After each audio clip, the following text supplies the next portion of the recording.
우리 공연예술의 대등창작 원리라는 제목을 내놓았습니다.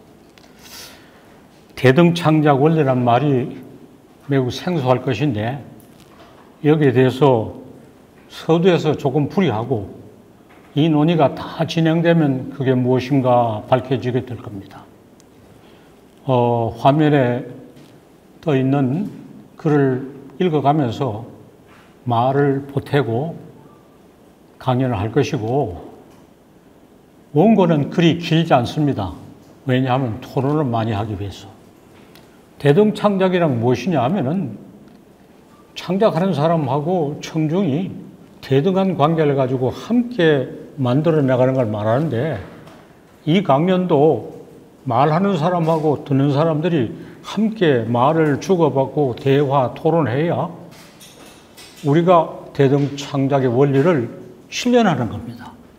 그래서 대개 한 30분 정도 이야기를 하면 20분 정도 토론을 하고 10분 쉬고 다시 시작하는 이런 것을 3번 할 예정입니다. 시간은 조금 융통스럽게 적용할 겁니다. 자, 저걸 봐요. 우리 공연예술은 우선 고금의 것들을 함께 말한다. 옛날 것도 말하고 그걸 이어받아서 오늘날 재창작한 것을 함께 말합니다. 그래서 둘을 함께 지칭하기 위해서 우리란 말을 썼어요. 공연예술이 무엇인가 알지만은 본보기를 넣는다면 판소리, 탈춤, 가야금, 산조 등의 전통 공연예술을 판소리, 탈춤과 가야금, 산조를 나란히 놓은 것은 크고 작은 차이가 있어 좀 어색합니다. 뒤에 말을 국악, 기악곡 이렇게 하면 의미상으로는 정확하지만 말이 매우 생소하고 거칠어서 실감을 돋구기 위해서 가야금, 산조란 걸 하나 예를 들었습니다. 그런 공연예술 이어받아 오늘날 것으로 재창조하려면 어떻게 해야 하냐? 오늘날 공연예술을 만들려면 어떻게 해야 되느냐? 바로 이 의문을 해결하는 올바른 방법을 찾고자 합니다. 여기에 대해서 수많은 사람이 의견이 있겠지만 나는 이렇게 생각한다고 말하고자 합니다. 전통 공연예술의 개성은 새삼스러운 시도가 아닙니다. 이미 많은 시도가 있죠. 그 경과를 분야별로 자세하게 고찰하는 데 몰두하면은 일거리가 너무 많을 뿐 아니라 시야가 좁아져서 거시적인 문제의식을 상실할 염려가 있습니다. 우리가 산속에 들어가면 나무가 보이지 산이 보이지 않은 것 마찬가지입니다. 여기서는 산을 이야기할 뿐 아니라 산맥을 이야기하려고 합니다. 그러니까 멀리서 거시적인 시야를 확보해야 합니다. 전반적인 상황을, 전통 공연 예술의 개성에 관한 전반적인 상황을 총괄하는 미학 이론을 갖추어 총괄하는 이론이라야 되고, 예술 활동에 관한 총괄 이론은 미학이라고 일컫는 용어를 그대로 받아들입니다. 지금까지 해온 것이 무엇을 잘못하고 있는지 근본적인 반성을 하고 올바른 방법을 찾을 때가 되었습니다. 무엇을 잘못하고 있는가? 그 다음 단락에서 이야기합니다.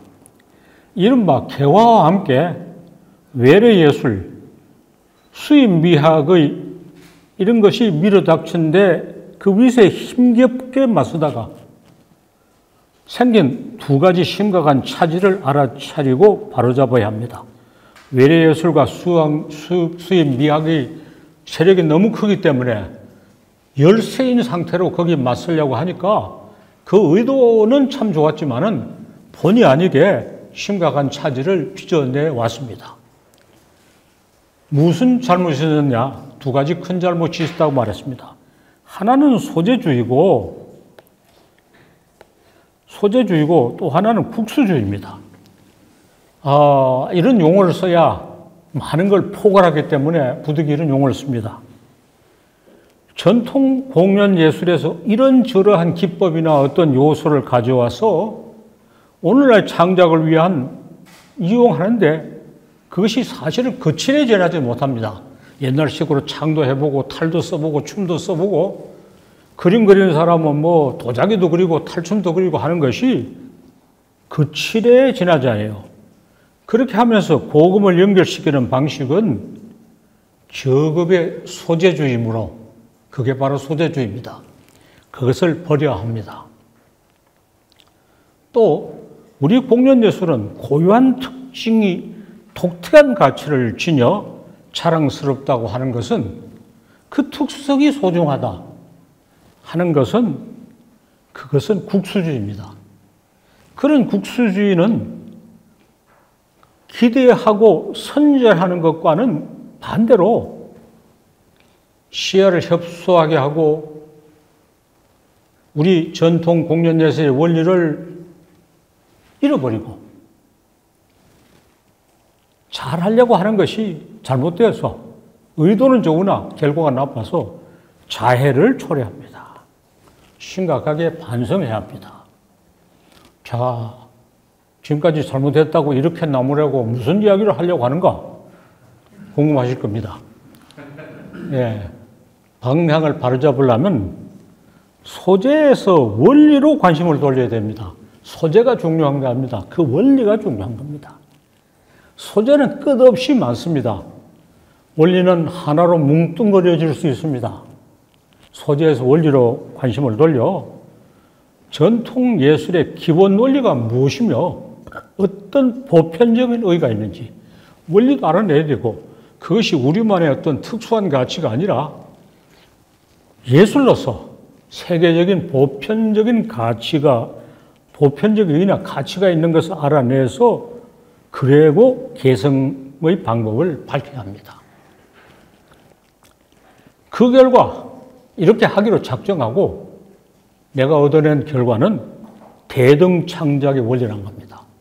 우리 전통 공연예술의 기본 원리는 대등창작이고 오늘날 우리가 이어받아야 될 것도 대등창작의 원리다.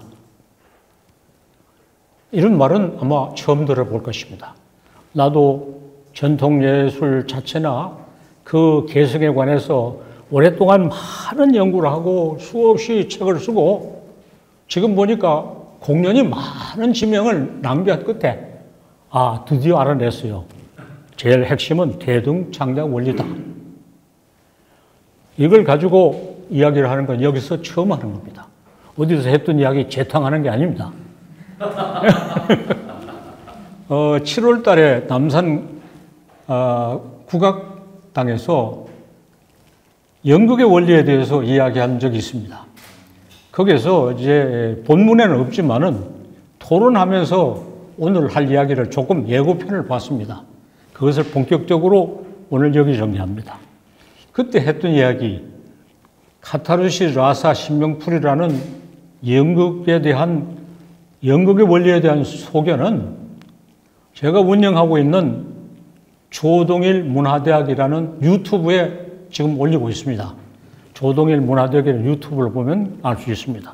그와 연결되는데 그보다 한 걸음 더 나간 이야기입니다. 오늘날 이어받아야 할 우리 전통 예술의 이 기본 원리, 대등창작의 원리는 인류 본연의 창조 주권을 발견하는 대등예술을 인류 본연의 창조 주권이라는 것은 조동일 문화대학이라는 유튜브 강의 창조 주권론에서 지금 계속 이야기하고 있습니다. 사람은 누구나 창조 주권을 지니고 있고 그것을 발견해야 한다. 그것이 예술 창조의 방법으로 정립된 것이 오늘의 이야기입니다. 차등과 대등이란 말이 아주 기본적인 개념입니다. 차등 예술의 잘못을 세계적인 범위에서 바로잡는 대등 예술을 일으켜야 되는 것이 우리 전통 공연 예술의 의의고 그것을 오늘날 이어받아서 하는 우리가 해야 될 일이다. 이런 이야기를 하고자 합니다. 자, 이 머릿말은 예고편에 지나지 않아서 여러분에게 관심이나 궁금증을 불러일으켰으면 할 일은 다 했습니다. 예. 예고편이 재미있으면 이하 본 영화를 보게 됩니다. 궁금합니다, 선생님. 예. 그리고 판소리에서 하는 대목까지가 오늘 첫 강의입니다. 판소리에서 하는 얘기를 하고 토론 후에 휴식으로 들어갑니다. 그 다음 매우 재미있는 자료를 하나 소개해요. 제가 하고 있는 홈페이지에 조동희를 만납시다 하는 게 있어요. 조동희를 만납시다를 치면 홈페이지로 들어갑니다. 상당히 오래전에 이 문답은 아주 오래됐기 때문에 현재는 삭제됐습니다. 그러나 기록이 있어서 이렇게 옮깁니다. 재밌어요. 이런 질문을 올렸어요. 저는 대중가수 서태지라고 해요. 서태지가 질문을 올렸어요. 우리 판소리를 대중가요에 접목시키려고 하는데 어렵군요. 너무 춥다고 했는데 너무 덥군요. 조금 더 시켜줘. 판소리의 가장 흥미로운 부분은 무엇인가요? 그리고 판소리를 대중가요에 어떻게 하면 재밌게 접목시킬 수 있나요? 재밌게 하는 건 서태지가 쓴 문자입니다. 재밌게 썼죠. 자, 이 질문을 받고 나는 이런 해답을 올렸어요. 서태지를 만나본 적은 없고 그 뒤에 어떻게 했는지는 모르겠으나 내가 했는 대답을 옮깁니다. 판소리는 음악이 장단이나 음색, 가창 방법 등에서 아주 폭이 넓어 많은 것을 표현할 뿐만 아니라 다른 특징도 지녀 대단한 인기를 얻습니다. 다른 특징이 뭐냐? 판소리는 노랫말이 문학이면서 노래는 음악입니다. 청중의 반응에 따라 노랫말과 노래를 즉석에서 개작해 부를 수 있는 것. 커다란 특징이고 장점입니다. 이게 바로 대등창전입니다. 청중과 함께. 예컨대 박동진의 의사출도 장면은 부를 때마다 다릅니다. 천변만화란 말이 맞아요. 제가 지도하는 어떤 학생이 박동진의 의사출도 장면만 가지고 석사논문을 썼어요. 박동진이 창 할 때마다 가서 녹음해서 이번에 이렇게 달라지고 저렇게 달라졌는데 왜 이렇게 달라졌나? 모인 청중이 다르고 뭐가 달라서 그렇다. 이렇게 분석을 썼어요. 노랫말을 자유자재로 지어낼 수 있는 능력이 있어야 명창입니다. 소리만 잘하면 명창이 아닙니다. 소리를 잘하면 옛날 같으면 축음기판이고 요거면 성능 좋은 녹음기죠. 그거는 창조가 아닙니다. 또한 광대의 창을 반주하는 고수가 추임새를 넣으면서 상대역의 구실을 합니다. 그래서 두 사람이 하는 연극처럼 영창과 고수가 2인극을 하듯이 전개합니다. 고수가 하는 일이 중요해서 일고수 이명창이라는 말이 있습니다. 이런 특징을 대중가요에서도 갖출 수 있다고 봅니다. 용기를 가지고 시험을 드립니다. 두 가지 말했어요. 하나는 청중의 요구와 반응, 청중과의 대화를 통해서 사설을 자유자재로 지어내는 것 하나. 고수와 주고받으면서 2인극처럼 하는 것을 대중가요에서도 시험하면 좋지 않느냐. 예, 그 뒤에 했는지 안 했는지 모르지만 했다는 소문은 못 들었어요. 하면 돼요. 판소리 창법을 흉내낸다든가 그것은 소재주의입니다. 근본 원리를 알고 지어야 돼요. 창법은 현대 가요라도 상관없어요. 찬소리에 사설 어떤 대목을 갖다 놓는다. 그것도 소재주의입니다. 오늘날 할 수 있는 이야기를 즉석에서 자유자재로 지어내면서 이렇게 전개하면 그 원리를 잇는 겁니다. 그러니까 소재주의하고 원리의 개성은 매우 다르다는 것을 명백히 합니다. 내 홈페이지 조동일 만납시다에서 오고 간 문답입니다. 판소리를 대중가요에서 이어받는 방법에 관한 물음에 대답한 말을 위와 같이 대답했는데 이것을 재론합니다. 다시 이야기하면서 논의를 발전시킵니다. 무엇을 이어받을까? 판소리에서 판소리의 창법, 장단의 변화, 창과 안위를 엮는 진행, 이런 것들을 이어받으면 소재주의의 잘못을 저지릅니다. 대부분 전통예술을 개성하려는 사람이 소재주의의 잘못을 저질러요. 이질적인 소재가 잡다하게 들어가면 대중가요를 망칠 수 있어요. 잘못하면 쓰레기통이 돼요. 판소리에서는 매우 좋았던 것이 잘못 옮겨놓으면 쓰레기에 지나지 않아요. 왜냐하면 거기는 살아있는데 살아있는 걸 옮겨놓으면 그 사이에 죽어버려요. 그래서 쓰레기통을 만들면 안 돼요. 일고수 이명창이라고 하는 것은 거기서부터는 소재가 아닌 원리입니다. 고수는 광대의 상대적인 고수의 기능에 대해서 지금 여기서 분석합니다. 광대의 상례적인 공연자이기도 하고 광대의 창을 이끄는 지휘자이기도 하고 교향악단의 지휘자와 같은 구실을 합니다. 고수는 광대는 서 있고 고수는 앉아 있고 광대는 이름이 높고 고수는 그렇지 못하니까 고수는 변변찮은 것 같은데 고수가 창을 이끄는 지휘자입니다. 또 고수는 청중의 대표이기도 합니다. 청중을 대표해서 거기다가 추임새를 넣고 말을 합니다. 고수의 추임새에 따라 창을 하는 것은 판소리 광대가 독립된 공연자나 자기 혼자 공연하는 자는 아니라는 뜻입니다. 판소리는 마치 광대가 혼자 하는 것 같지만은 아닙니다. 그렇지 않다는 걸 고수가 개입해서 보여줍니다. 고수가 개입함으로써 청중이 개입할 수 있는 통로를 만들어줘요.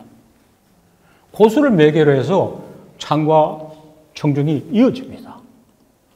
이것은 소재가 아니고 원리다 이거예요. 마음속으로 청중을 의식하고 요구를 받아들이는 것은 모든 공연에서 다 합니다. 그것은 물론이고 당연히 하는 것이고 그것을 넘어서서 광대가 청중을 상대역을 하고 말을 주고받아서 공연하는 것이 판소리의 기본적 특징의 원리입니다. 상대역을 해서 주고받는 것. 이것이 앞으로 탈춤에서도 이야기하고 어디서도 이야기할 대등창조의 기본 원리입니다. 듣는 사람을 상대역으로 하고 서로 말을 주고받고 논란을 벌리면서 창조해 나간다. 이게 원리입니다. 이렇게 하자는 겁니다. 나도 혼자 일방적으로 강연하지 않고 여러분과 대화 토론해가면서 이걸 하자는 겁니다. 청중은 고수를 통하지 않고 직접 공연에 개입하기도 합니다.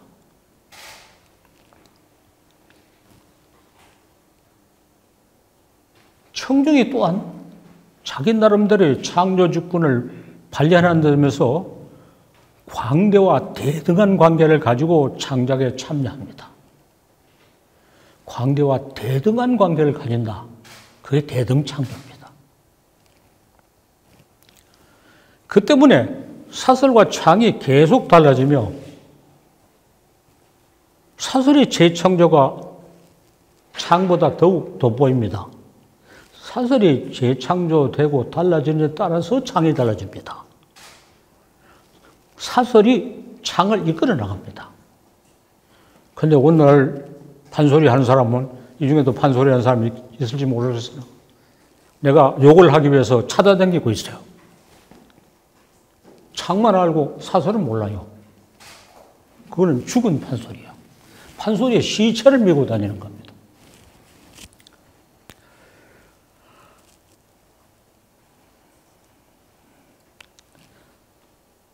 판소리는 우리가 12마당 있다가 지금 5마당이 전수되는데 그러면 작품이 5개밖에 없으니 이게 말이 되느냐? 아닙니다. 한 마당에 한 작품이 아닙니다. 한 마당 속에 무수히 많은 작품이 들었어요. 수많은 작품을 갖추는 바탕이 그 마당이란 겁니다.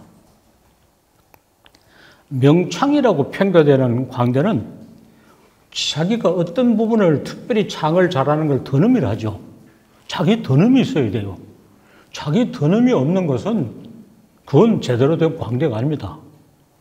오늘날 사람들은 기껏해야 선생한테서 이걸 물려받았다. 그건 학생이지.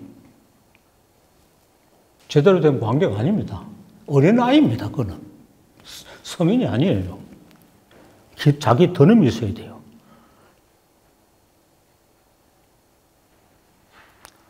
더듬을 밀착된 관계를 가진 청중과 함께 계속 새롭게 만들어 나가는 것이 대등찰림당 원리입니다.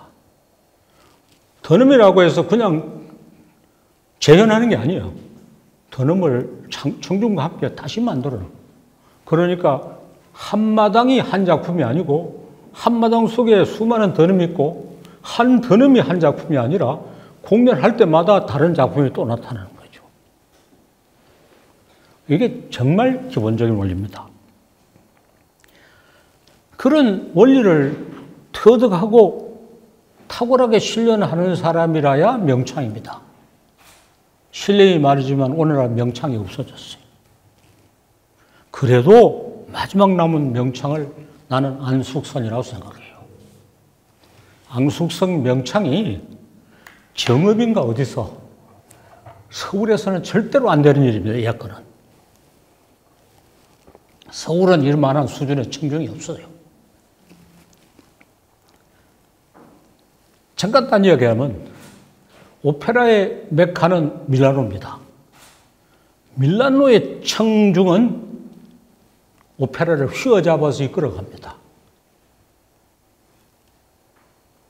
밀라노만한 청중이 없기 때문에 파리에서도 뉴욕에서도 시드니에서도 오페라는 멀리 지면 질수록 격이 낮아져요. 건물을 아무리 화려하게 지어도 그거를 하지 못합니다. 예, 전라도 어느 곳 판소리에 살아있는 현장입니다. 전라도 정읍인가 어디서 안숙선 명창이 흥부 가난 타령을 자기 더듬으로 하는데 동네 할머니들이 가득 모였어요. 무슨 머리에 먹물든 시작이 아닙니다. 모여들어서 어느 정도 감동을 받느냐, 최상의 표현이 오줌을 솔솔 싼다는 겁니다. 오줌을 솔솔 싸면서 흥부 가난탄이 전부 자기 이야기를 생각하면서 막 쉼새를 엮고 하는데, 야, 아직도 판소리는 살아있구나. 예, 거기서 살아있는 판소리가 서울에서는 이미 죽었어요. 판소리가 서울로 와서 출세를 하면서 죽어버렸어요. 마찬가지 오페라도 밀라노에서 그 청중들이 열광적인 발표를 짓고, 밀라노의 청중은 오페라가 마음에 들면 그 장면을 한 번 더 하라고 고함 지르고, 싫으면 다 나가버려요. 야, 밀라노에서 이게 대박을 쳐졌다 하면 파리에서는 덩달아 박수를 쳐요. 뉴욕에서는 파리에서 박수를 치다더라 하고 또 쳐요. 예, 판소리 전라도에서 이렇게 되면 서울 사람은 박수를 치다더라 하고 쳐요. 예, 판소리는 자기 청중을 떠나면 안 돼요. 자, 오늘 판소리가 죽었다는 데는 광대가 죽은 게 아니라 청중이 죽었어요. 청중을 어디서 만날까? 찾아낼까? 이게 참 문제죠. 오늘술도 몰입에 대등창정을 12회 한 광경을 내가 보고 잊을 수 없었어요. 나도 판소리 꽤나 듣는다고 여기저기 돌아다녔는데, 야, 거기서 진짜를 봤어요. 아직도 진짜가 남아있어요. 청중과의 밀착이 부족하면 드럼 자랑이 억지일 수 있어요. 박동진의 의사출도는 앞에서 말했죠. 경우에 따라 달라지는 좋은 법인데 다소 억지인 혐의가 있어요. 조금 과장의 혐의가 있어요. 실력 자랑을 하는 것 같아요. 광대가 청중보다 너무 앞서 나가요. 예, 안숙선의 가난 타령은 완전히 밀착돼 나가지 조금 더 앞서요. 그게 안숙선의 소리인지 그 모여든 할머니의 소리인지 나는 할머니의 소리로 들렸어요. 판소리가 서울로 진출하면서 대등창작에 금이 가기 시작했습니다. 이건 지금이 아니라 조선시대 말부터 판소리 광대가 어절에서 소리를 해서 뭐 금관자를 달고 무슨 직첩을 받고 하늘에부터 타락하기 시작했어요. 무자격 청중이 사회적인 지체가 높다는 이유에서 좌상격이라 하잖아요. 예, 좌상격을 상대하면 판소리는 망하기 시작해요. 서로 상하가 없어야 돼. 상하가 없어야 돼. 그래도 아직도 전라도에 있고 전주 대사섭 이런 게 이어지고 있어서 그것이 정말 본바닥의 것이 아직도 이어지고 있습니다. 판소리 완창, 제 기억에 박동진이 처음인 것 같은데 판소리 완창은 판소리에 대한 배신입니다. 옛사람은 절대로 완창하지 않았어요. 완창은 기억력과 인내력을 자랑하는 무리한 짓입니다. 8시간 춘향가를 완창했다. 초인적인 능력이죠. 예, 초인적인 능력은 예술의 자연스러움을 여지없이 파괴합니다. 판소리가 완창을 8시간 할 때 청중이 8시간 동안 계속 밀착해서 대등창작을 하는 것은 전혀 불가능합니다. 청중은 그만한 인내력을 발휘해야 될 이유가 하나도 없어요. 완창을 한다니 어떻게 하느냐? 정말 참고 견디면서 마지못해 보는 겁니다. 나는 사실 완창을 한 번도 보지 않았고 완창을 한다는 것 자체가 이게 말도 안 된다고 생각해서 와서 들으라고 빌어도 안 가요. 완창은 무리 안 짓이고 청중학대입니다. 청중학대요. 진행을 멈추고 청중과 말을 주고받을 수 없어요. 완창을 하는데 갈 길이 바쁜데 거기에 어떻게 추임새를 끌고 들어가요? 너무 미안하죠. 광대 창이 일방통행을 하도록 길을 열어줘야 돼요. 그거는 판소리의 차살력입니다. 그런 거 아닙니다. 그래서 판소리의 가치를 스스로 훼손합니다. 판소리 완창은 뒤에 나옵니다. 아주 어렵고 복잡한 피아노 소나타 곡을 완전히 다 외워서 그것도 무슨 리스트의 피아노곡, 리스트란 자는 말이지 자기의 그런 현란한 기교자량을 위해서 곡을 이상하게 만들었잖아요. 그거 다 외워가지고 쫙 치는 거 보면 판소리 완창이나 마찬가지로 마치 건물과 건물 사이에 외줄을 놓고 장대가 줄을 타고 건너가는 건 마찬가지죠. 인간이 가지고 있는 어떤 능력을 극대화해서 보여주면서 찬탄을 하게 되는데 그것은 천군에 대한 모독이고 인간에 대한 배신입니다. 판소리 완창은 그 어렵고 복잡한 피아노곡을 다 외워치는 것과 반대로 극히 비인간적이고 극히 비예술적입니다. 거기에는 청중이 대등하게 개입할 여지가 전혀 없어요. 쳐다보고 감탄할 뿐이죠. 공연자는 끝없이 높아지고 청중은 끝없이 내려가요. 대등한 관계가 이루어지지 않습니다. 판소리가 국악이라는 거, 나는 이 이야기를 들으면 소름이 끼쳐요. 왜 판소리가 국악입니까? 이것은 판소리의 사설을 죽이는 자해행위입니다. 신재현은 광대가에서 사설을 먼저 들고 득음을 그 다음 들었어요. 그런 신조회를 기리기 위해서 남원에 가면 독리국악당을 만들었어요. 독리는 신재호 곱니다. 아니, 신재호가 언제 국악을 했어요? 판소리 사설을 다듬은 사람입니다. 그런데 독립국악당을 만들어서 판소리 사설을 죽여버렸어요. 독리를 우습게 만드는 것에 그러지 않고 판소리를 죽였어요. 이제 전해오는 사설을 외워 재현을 하기에는 판소리는 대등창작의 원리를 이런 충분히 시체질하지 않습니다. 사설 창작을 넣고 전수받은 소리를 재현하기만 하는 것은 시체와 잠꼬대를 하는 것과 다르지 않다고 말합니다. 이 중에 판소리 하는 사람이 있으면 잘 만났어요. 원수가 왜 넘어야 다리에서 만난 거와 다름없어요. 내가 반드시 싸워서 물에다 쳐박아 열 거야. 지근지근 밟을 거야. 시체가 잠꼬대를 하면서 무슨 창을 잘한다 그래요. 사설이 없어요. 창작 판소리란 것이 여러 가지 있죠. 뭐 그 내력과 종류 여러분도 더 다를 겁니다. 모두 생소한 사설을 들려주면서 청중을 계몽이나 선전의 대상으로 담아. 너 이거 몰랐지? 이거 알아야 된다. 그렇게 해서 대등창작을 올리는 것이 예사입니다. 창작 판소리 이것도 산소리를 망칩니다. 대단일을 한다고 어깨에 힘을 줘. 뭐가 어색하게 할 때 우리 어깨에 힘이 너무 들어간다.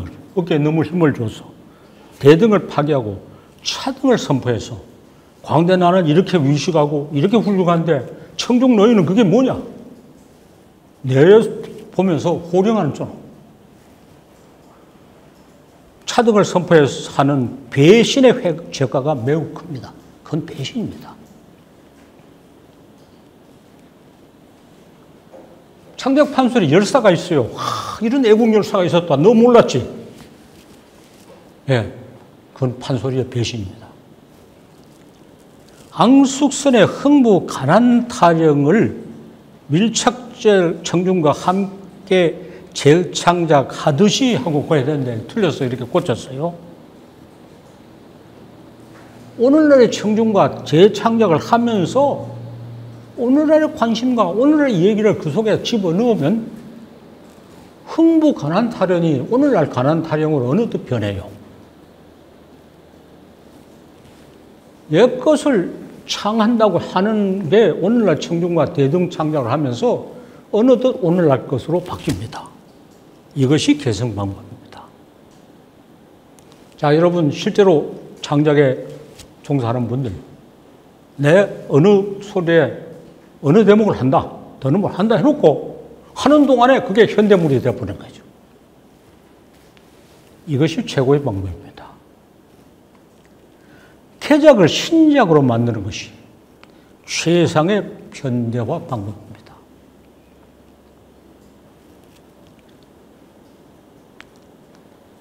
발성법이나 장단은 달라도 좋아요.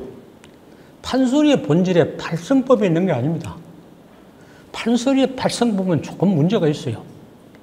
자연스럽지 못한 게 문제가 있고 기량이 뛰어난 것을 과장을 하다가 다소 무리를 해요.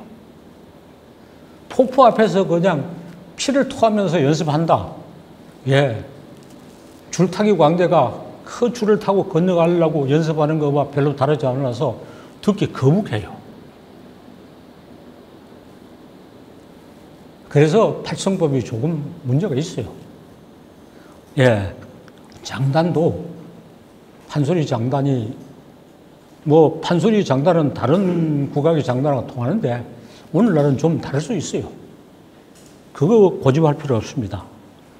문제는 대등창작의 원리를 살려 공연자가 청중과 함께 현장에서 지어내는 소리를 한다면, 그런 소리를 한다면, 그런 노래를 한다면 그것은 모두 많이 겉보기에는 달라도 판소리를 빛내는 자랑스러운 후계자가 됩니다.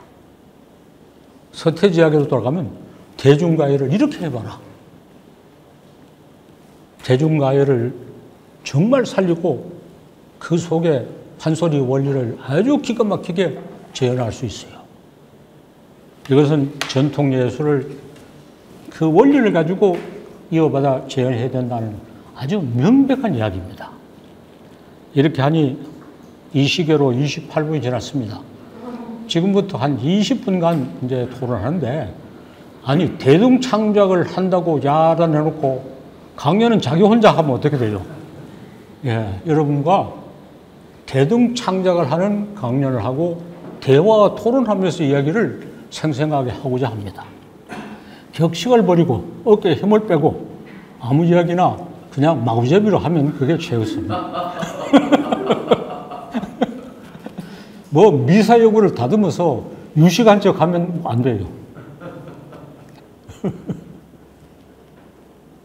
자, 시작해요.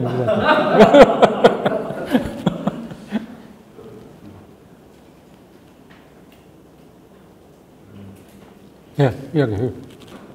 앞에 앉는 거는 먼저 이야기할 의무가 있어요. 아, 예.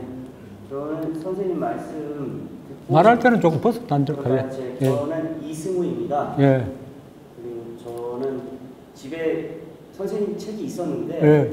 너무 두꺼워서 하나 못 읽고 예. 있었는데 실제로 만나면서 지금 영광이고요.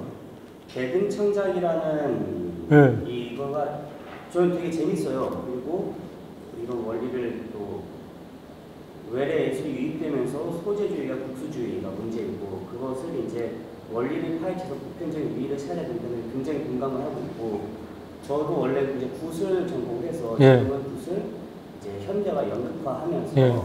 이것이 단순히 소재주의가 아닌 굿의 원리는 뭘까? 아까 더는 말씀하셨지만 나만이 정의할 수 있는 굿은 뭘까? 이제 집중하면서 창작을 하고 있습니다. 근데 하나 궁금한 것은 이런 판소리가 이제 완창을 하는 것은 굉장히 뭐 무모한 짓이고 청중을 학대하는 짓이다라고 했는데 이런 비슷한 형태가 이제 굿이 있지 않습니까? 예. 몇 날 며칠 동안 지내면서 근데 그것 또한 어떻게 보면 대등창작의 원리와 비슷하다고 보는데 즉흥적인 사설도 있고 맞닿아가면서 며칠 동안 이것은 어떻게 생각하시는지 예. 거기서 그치시죠. 예. 제 책을 안 읽었다는 건 너무 잘했어요. 왜냐하면 책을 읽으면 어렵고 복잡하기만 한데 또 다 한물간소리입니다. 오늘 새소리를 합니다. 그래서 공연히 책을 읽어서 머리를 복잡하게 하지 않고 머리를 신선하게 가지고 오늘 새소리를 읽은 것은 너무 잘했어요. 정말 책 안 읽길 잘했어요. 그 다음 이제 굿을 한다 그러는데 좋아요. 예. 굿을 옛날 식으로 하는 것처럼 하면서 오늘날 사람하고 이야기를 주고받아서 시작은 굿인데 나중에 보니까 정치평론일 수도 있고 사회평론일 수도 있어요. 그것이 원리를 개성하는 방법입니다. 근데 혼자 하면 안 돼요. 청중하고 주고받으면서 해야 돼요. 완창을 판소리를 하는 것을 나무랬는데 굿을 12고리를 다 하는 건 지금은 무리입니다. 왜 12고리를 다 하느냐? 예.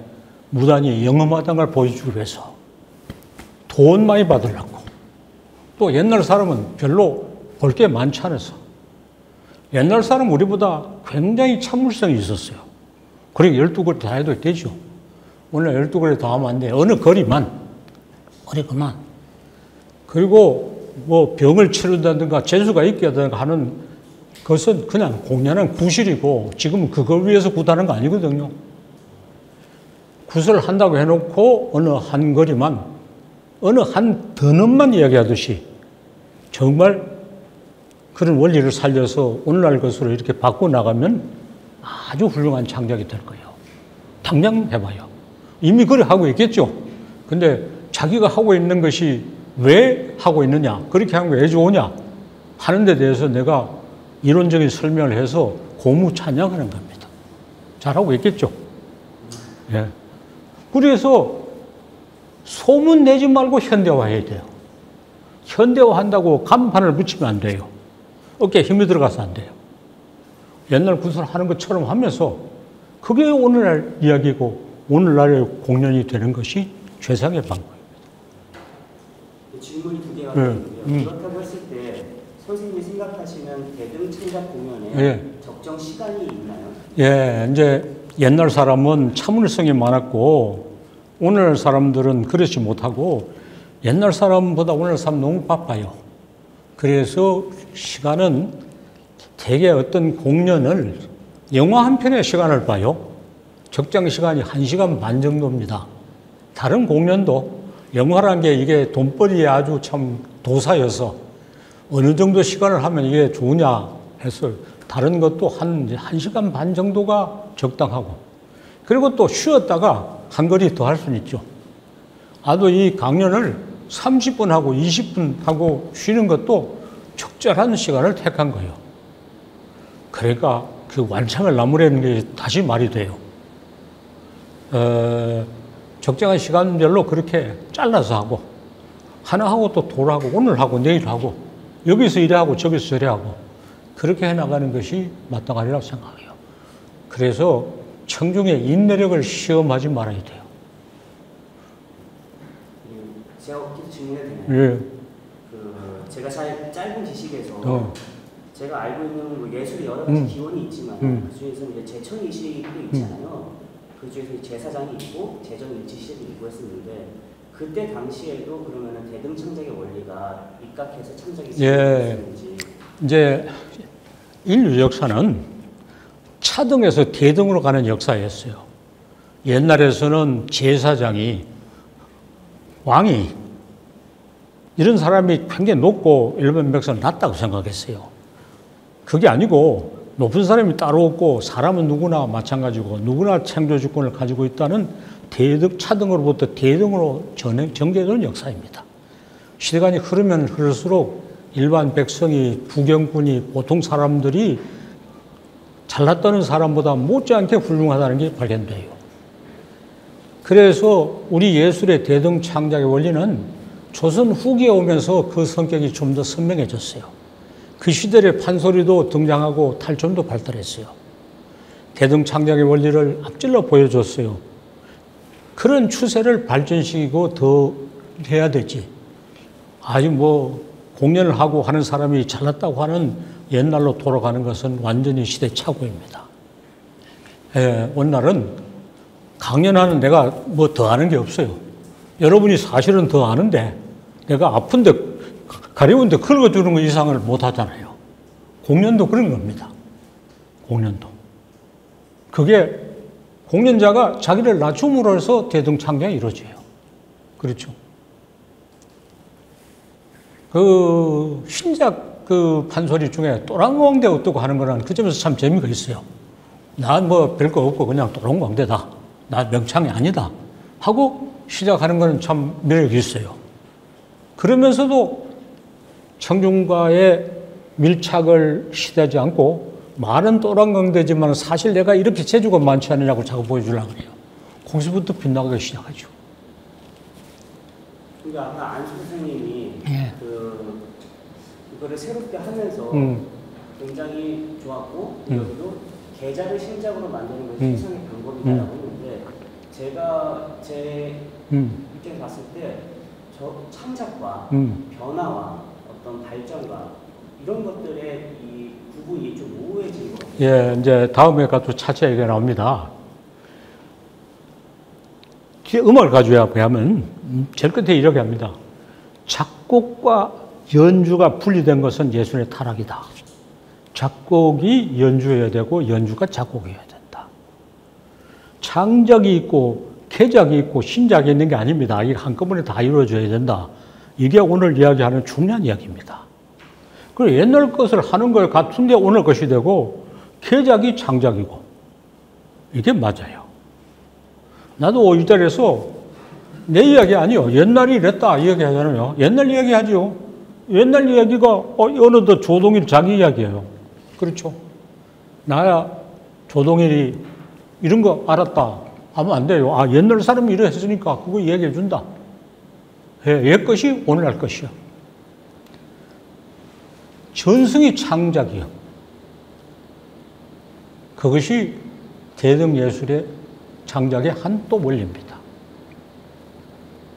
자, 또 다른 분, 누구 말할 때 성명은 말하지 않다면 어떤 창작 분야에 종사하는가, 무슨 일을 하는가만 간단히 말하고 질문해요.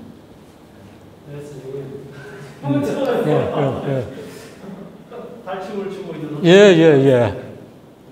설명을 들으면서 서태지 또한 한물간 시대를 좀 지나간 분이라고 생각하는데, 그러니까 즉석에서 개작을 하면서 나가야 된다고 할 때 제 머릿속에는 혹시 쇼미더머니라고 혹시 뭐라고요? 위더원이라는 예. 프로그램을 보신 적 계신가요? 예? 래퍼가 뭐 무슨 말인지 못 알아들었어요 지금. 랩을 하는 사람이 있습니다. 랩. 예, 예. 그래서 그 래퍼가 하는 프리스타일이라는 게 있는데 그때 즉석에서 이렇게 개장을 해서 그렇게 이제 막 내뱉는 거죠. 그러니까 판소리에 예. 맞게. 신식 말을 못 알아들으니 한물 간 거는 틀림없어요. 그러나 이건 말할 수 있어요. 이런 대등 창작의 원리가 우리 전통 예술에서 가장 모범적으로 보여주는 걸 모르고, 아, 요즘 서양 사람들 누가 이런 걸 하더라. 귀가 번쩍 뜨여가지고 받아들이는 사람이 많아요. 그건 우스워요. 그런데도 대등 창작을 읽고, 대등 창작은 인류의 보편적이고 공통적인 유산입니다. 우리만 신기한 게 아니에요. 그러나 우리 여기서 말하는 판소리나 탈춤이나 또 이런 국악에서 대등 창작의 원리를 더 선명하고 풍부하게 보여줘서 인류 보편적인 유산이고 누구나 잘할 수 있는 걸 더 잘할 수 있어요. 그러니까 이걸 이어받으면 남들도 하고 있는 일을 더 잘할 수 있어요.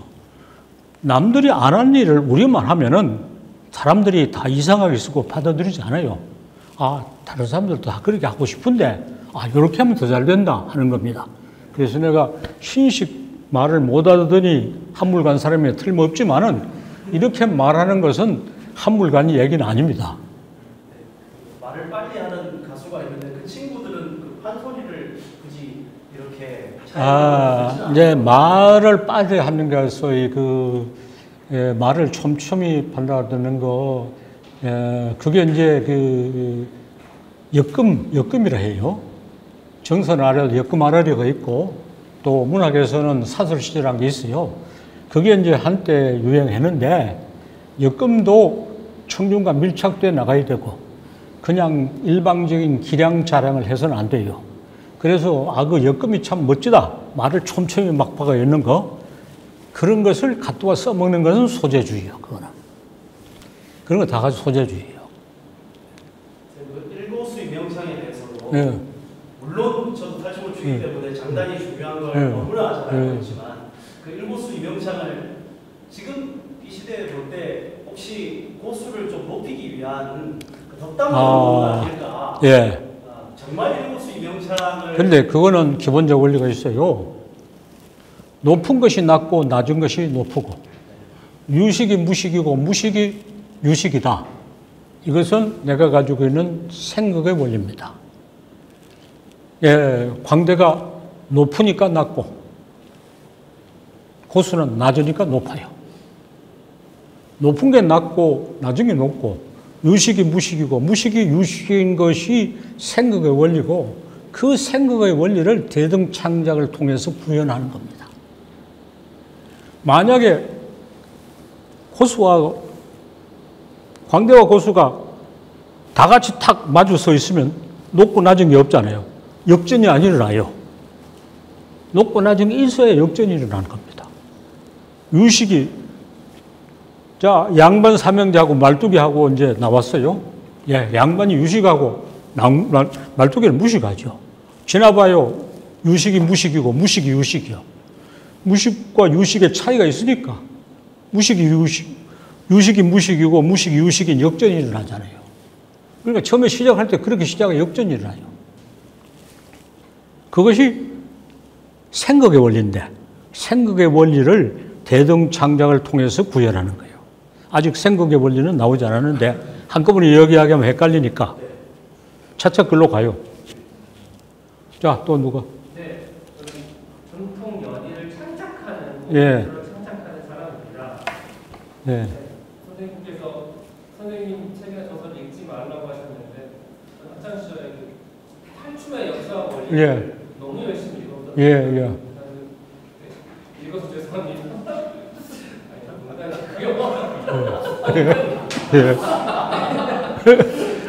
우선 대등 창작 원리가 어쨌든 청중과 이 창작자가 대등한 관계를 가지고 소통을 하는 것과 그 속에서 만들어지는 이런 즉흥에 대한 이런 중요성을 말씀하셨던 부분을 이해를 했고요. 그 중에서 특히 광대가 죽은 게 아니라 청중이 죽었다라는. 예, 청중이 죽었죠. 과연 청중은 어디서 찾아야 하나? 그거 참, 근데 거기서 이야기하면 내 책을 열심히 읽었다는데 그 내용이 너무 잡다해서 거기서 미처 하지 못한 중요한 이야기는 오늘 하는 겁니다. 사실은 이걸 알면 되는데 어떤 의미에서 헛수고했어요. 그걸 읽으려고. 그 다음에 이제 신작이라는 개념을 나는 바람직하지 않다. 아, 내가 옛날 소리를 한다 하고 모르는 사이에 신작으로 넘어가야 돼요. 옛날 소리 한다면서. 탈춤을 하는 데 있어서 이제 그 청중을 어떻게 찾아야 하는 문제하고 탈춤을 어떻게 하느냐 문제예요. 옛날 탈춤은 앞놀이와 길놀이를 길게 할 뿐 아니라 봉산 탈춤에 사당 거사 뒤에 놀량가 부르는 게 대목이죠. 원래는 그거 굉장히 길게 해요. 놀량가 길게 불러요. 놀량가를 길게 부르면은 판소리를 그 탈춤을 처음 할 때 오랫동안 안 하다가 60년대 처음 할 때 놀량가를 길게 부르니 할아버지들이 막 춤을 추며 나가면서 특히 황해도에서 피라오는 사람이 이 황해도 소리 나고 막 좋아서 못 견뎌요. 거기에서 청중과의 일체가 이루어지고 있어요. 요즘 놀량가 대목 생략해 본다고. 청중을 외면하기 시작했어요. 아니, 공연 시간은 뭐 1시간 반 만에 하라 해놓고 놀량가까지 언제 하느냐? 그 놀량가 끝없이 해요. 끝없이 길게 해요. 뭐 앞산 타령, 뒷산 타령하고 막 하는데 어떻게 했냐? 그것만 해도 돼요. 자초조정 다 할 거 없어요. 한 과정만 잘해도 돼요. 봉산 탈춤이 뭐 앞뒤가 이렇게 되는 거 다 몰라도 돼요. 한 과정만 해도 돼요. 그렇게 해서 청중을 다시 일으켜야 돼요. 청중이 잘 되어 있기를 바라지 말고 청중과 함께 만들어 나가야 돼요. 예. 청중을 어떻게 일으키느냐 하는 것은 창작을 어떻게 할 것보다 더 어려운 일입니다. 거기에 대해서는 정말 아직까지 명약이 없어요. 그러나 그것이 기묘하다고 생각하면서 해야 돼요. 청중보다 앞서 나가면 안 돼요. 청중의 수준이 이 정도면 반걸음만 앞서 나가야 돼. 한 걸음 다 앞서 나가지 말고 그렇게 끌어나가야 돼요. 강의를 하는 교수가 학생의 수준이 나와서 내가 강의를 못한다. 말도 안 돼요. 학생보다 반걸음 더 앞서 나가는 게 좋은 강의예요. 마찬가지로. 예. 청중이 가장 중요한 문화재다. 이런 말 처음 들어볼 겁니다. 이태리의 제일 큰 자랑은 밀라노의 청중입니다. 밀라노의 청중이요. 오페라를 저렇게 키운 게 밀라노의 청중이에요. 이태리 청중이 다 도사지만 밀라노는 도사 위에 도사예요. 세계 어떤 나라도 밀라노에 교향악단도 들어갈 수 있어, 가수도 다 들어갈 수 있어, 작품도 다 들어갈 수 있어, 집은 훨씬 잘 될 수 있어. 밀라노에 청중을 데려가지 못하니까 안 되는 거죠. 자, 우리도 청중이 가장 최상의 문화재다는 생각을 가지고 안숙선이 할머니들한테 했던 그런 청중을 만나야 되고 자기 청중을 가져야 되고 청중을 확보하기 위해서 노력해야 돼요. 사실 그렇지. 야구 경기, 축구 경기도 청중 없으면 관중 없으면 뭐가 돼요? 그런데 예술은 관중 없이 혼자 하려고 그래요. 요즘 코로나 때문에 무관중으로 운동 경기를 하는 거 보니 참 너무나 서글프잖아요. 근데 예술 창작하는 사람들은 그렇게 하려고 작정하는 것 같아요. 자, 50분이 됐으니까 10분 쉬고 4시에 시작합니다. 예.